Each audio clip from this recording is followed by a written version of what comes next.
Hey guys, welcome back to Blazed and Confused, and today we've got another UFC fight news vid. Now there's been a lot of news that have dropped recently that I really want to talk about. So the first piece of news that I want to talk about is Covington and Jorge Masvidal have got into a bit of a brawl at a pub in Miami. So I know Masvidal jumped Colby, punched him I think twice in the face, chipped his tooth. The police were called. I'm assuming Colby Covington called the police, which I think he had every right to do. I think it's a really bad move of Masvidal. He's literally just had 25 minutes to do whatever he wanted to him, and he chooses to get him in the street when he's probably just having a few drinks, eating some food with his friends. So it's really not a good look for Masvidal. I don't really understand why he did it. I know Colby was talking a lot of trash talk about him and his kids and all that. And I know what I'm about to say some people might disagree with, but what Colby says is just to promote the fight and sell the fight and sell more pay-per-views. And I know Conor, he talked mass amounts of trash in his career, but I can guarantee you that he doesn't actually mean it. He's just trying to generate buzz and attention, and it works, because notice every time Colby fights he's got tons of media and attention on him, asking him all kinds of questions about the beef and all that. As I say, it's just to sell the fight, get fans excited, and it works. So to see fighters take it so personally when they're in a sport where you're literally paid to hurt each other and do whatever you want to each other in the cage, it's just kind of ridiculous to me, you know? Like, just as I say, bad move of Masvidal. I hope Colby presses charges, because I think it's just out of order. As I say, he got paid millions to fight him and he chooses to do it for free in the streets. It's just a very silly move for Masvidal to do. I know in his mind he's thinking, oh, maybe Colby will want a rematch, but if anything, I don't think that's going to happen at all.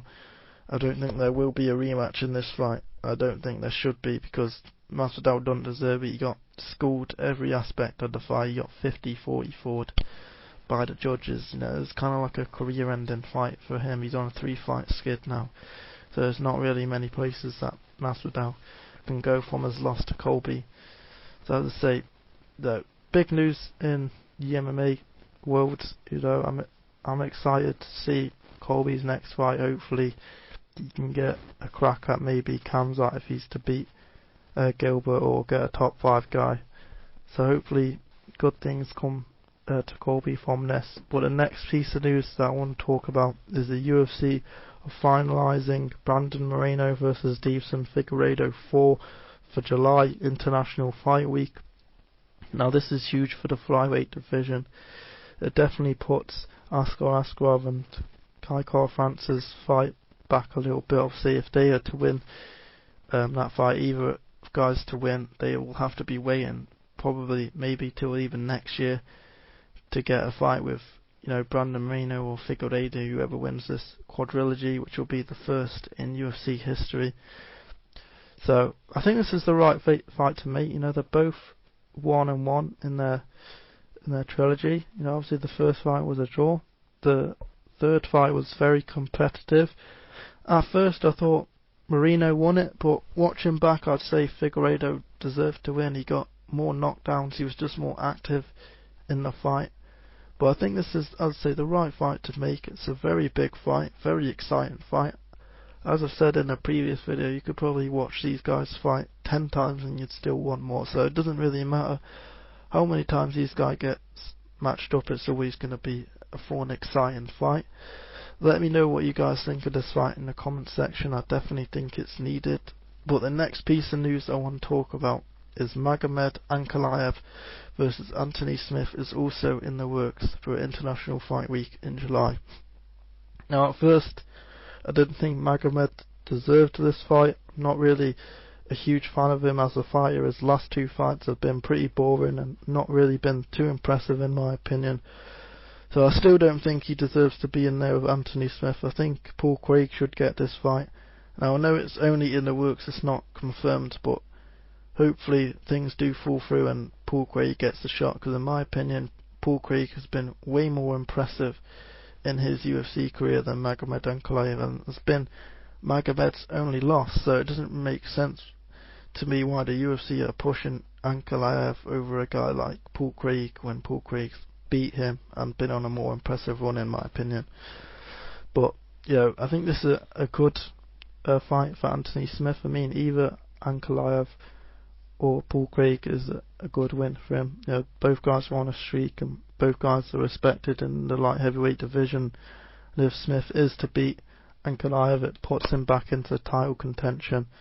So I think, as I say, good fight for Anthony Smith, just not a very deserving fight for Magomed, and that's no disrespect to his skills. He's a very well-rounded fighter. He just hasn't been exciting to me so far in his UFC win streak. But the next fight that recently just got announced was Santiago Ponzinibbio versus Michel Pereira. Now this is a huge opportunity for Michel Pereira. This will put him into the top 15 of the division. Michel Pereira is on a 3-fight win streak right now, so he needs this victory, he needs this fight to get them top 10 matchups. He's a very exciting fighter to watch, very fun, very energetic, so it'd be cool to see him get the win. But he's got a dog in ahead of him in Santiago Ponzinibbio. Santiago Ponzinibbio has been, one of the most hyped fighters. He's had a lot of hype in him in the past.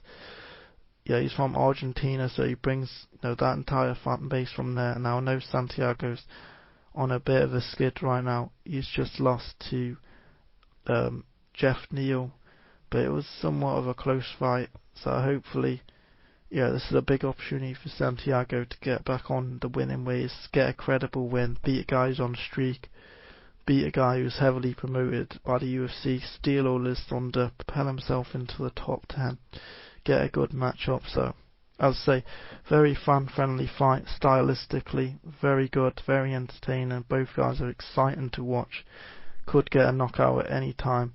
So I look forward to this fight. This fight is scheduled for the May 7th card, so the Oliveira versus Gaethje, which is really cool, very exciting main card it looks to be so far.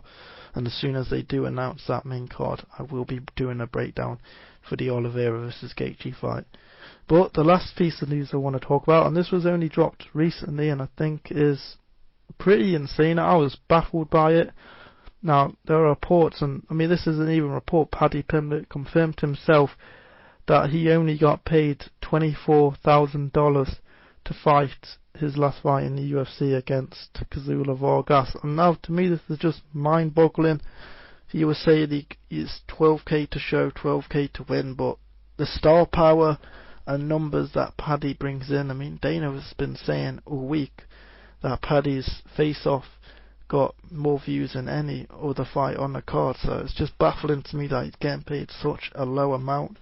With how skilled he is, he's a former Cage Warriors champion, so in my opinion, he should be getting paid at least 100k per fight, maybe even more. Obviously, I know he's getting that bonus, but just imagine if he hadn't got that bonus. I mean, he'd probably be making about maybe 10 or 12k, if you take off taxes and paying his coaches. So it's just baffling to me. Said it on the Dave Portnoy show. Did a podcast with him, and even Dave Portnoy's face, like even he was in shock, and he was unaware of how low UFC fighters get paid. So it definitely makes Jake Paul's tweets seem a bit more significant when people are saying, oh no, Jake Paul doesn't know about fighter pay, he doesn't care. It's like, well, he clearly does, because there's a reason why he's an advocate for getting MMA fighters paid more money, and this is why. I mean, that's really low considering, as I say, the revenue and money that Paddy generates for the UFC. It's just, as I say, really surprising to me, and hopefully his management can get him a new contract, because his next fight is going to be huge and the UFC really need to pay up. But I know this was a short video, and I hope you guys really enjoyed all the news that I provided. Leave your thoughts and opinions on all this down below. There's a lot to talk about with the news that has been dropped. Hope you guys have enjoyed all the UFC content today. I also posted a Curtis Blades vs Chris Daukaus fight card breakdown, so I hope you guys enjoyed that too. If you haven't watched it, I'll leave a link in the description. But stay tuned for more content coming this week. As I say, going to be another UFC heavy week, and I know you guys are going to love that. So stay tuned, stay blazed, and peace.